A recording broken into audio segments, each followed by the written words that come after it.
자, 오늘 머니스토리에서는요, 이승훈 소장과 함께 부동산 부가가치세에 대한 이야기 들어보도록 하겠습니다. 지금 바로 만나볼게요. 네, 안녕하세요. 이승훈 소장입니다. 자, 오늘은 부동산 부가세에 대해서 한번 정리를 해보도록 하겠습니다. 최근에 이제 저금리를 통해서 오피스텔이라든가 상가 같은 이런 수익형 부동산을 구입하시는 분들이 많은데요. 이런 분들이 꼭 알아야 될 게 부가가치세이기 때문에 이에 대해서 정리해보는 시간 갖도록 하겠습니다. 자, 먼저 부가가치세는 과세 대상이 있는데 토지와 건축물로 나뉘게 됩니다. 그래서 이제 취득 시점과 그다음에 임대하는 시점에 이제 각각 부가가 틀리게 되는데 토지의 경우에는 지금 면세 취득 당시에는 면세가 되고 건물분에만 과세를 하게 됩니다. 근데 이 건물분에 대해서도 국민주택 규모 이하의 주택에 대해서는 면세가 되는 상황이고요. 임대 시에는 부가세를 주택 같은 경우는 납부를 하지 않습니다. 그래서 주택 같은 경우는 면세가 되고 역시 건물분에 대해서 면세가 됩니다. 다만 일반적인 상가 같은 것들에 대해서는 토지와 건물에 대해서 임대하는 동안에는 과세를 한다는 점 알고 계시면 될 것 같습니다. 그래서 우리가 상가를 놨을 때 상가에 대해서 월세를 받고 거기에 따른 부가세를 따로 받죠. 그거가 이제 상가라고 보시면 되고 우리가 주택에 대해서 월세를 놓을 때는 부가세를 따로 받지 않잖아요. 이제 그 내용을 설명드린 거라 보시면 됩니다. 그 다음에 부동산 취득 시에 징수 의무자는 매도자가 되고요. 세 부담자는 매수자가 됩니다. 그래서 매도자가 부가세를 포함된 금액으로 매도해서 매수자가 부가세를 매도자에게 주면 매도자는 그것을 갖고 세금을 납부하는 형태가 되는 거겠죠. 임대 시에는 당연히 임차인이 월세 플러스 부가세가 더해진 금액을 주고 그것을 임대인이 갖고 있다가 임대인은 부가세 받은 부분은 세금으로 납부하는 형태가 된다. 이렇게 보시면 되겠습니다. 자, 부가세의 과세 대상입니다.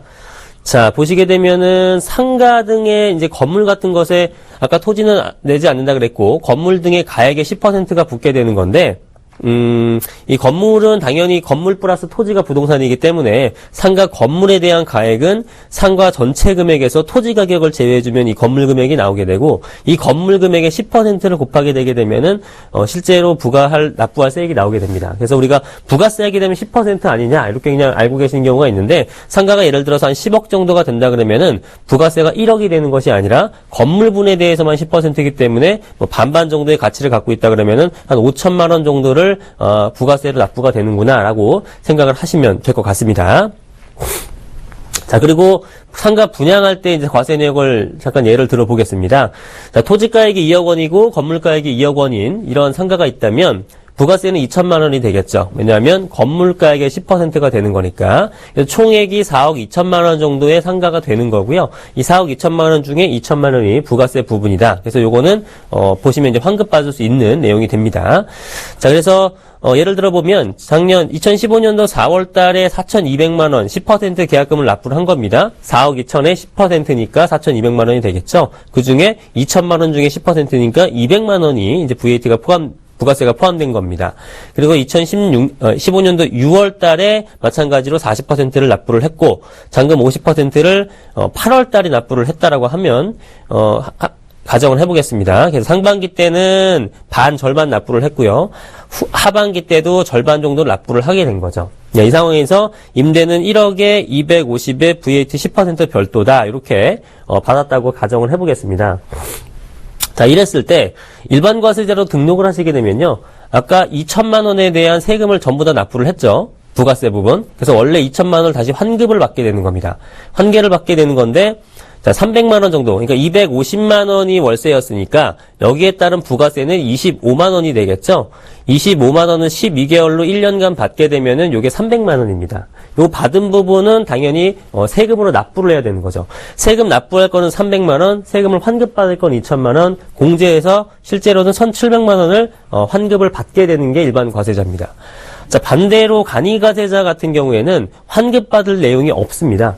그리고 과세되는 부분은 보통 제가 아래 기재해놨는데 간이과세자 같은 경우는 대략 월세의 3% 정도를 부가세를 납부를 하기 때문에 3%가 정도 된다 그러면 이 정도 나옵니다. 75만 원 정도 나오겠네요. 이제 90만 원 정도 선에서 납부를 한다. 그러니까 중요한 것은 간이과세자는 환급받는 게 없구나라고 생각하시는 게 좋을 것 같습니다. 자, 뒤에서 다시 한번 살펴볼게요.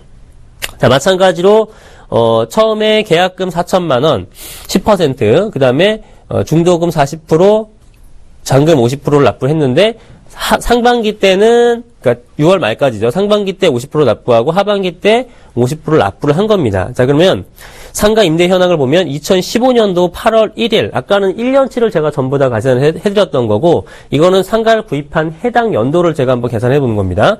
2015년 8월 1일 잔금과 동시에 임대계약을 체결했다라고 본다면, 보증금 1억에 250만 원 부가세 10% 별도로 계약을 했습니다. 그럼 5달을 세금을 낸 거죠.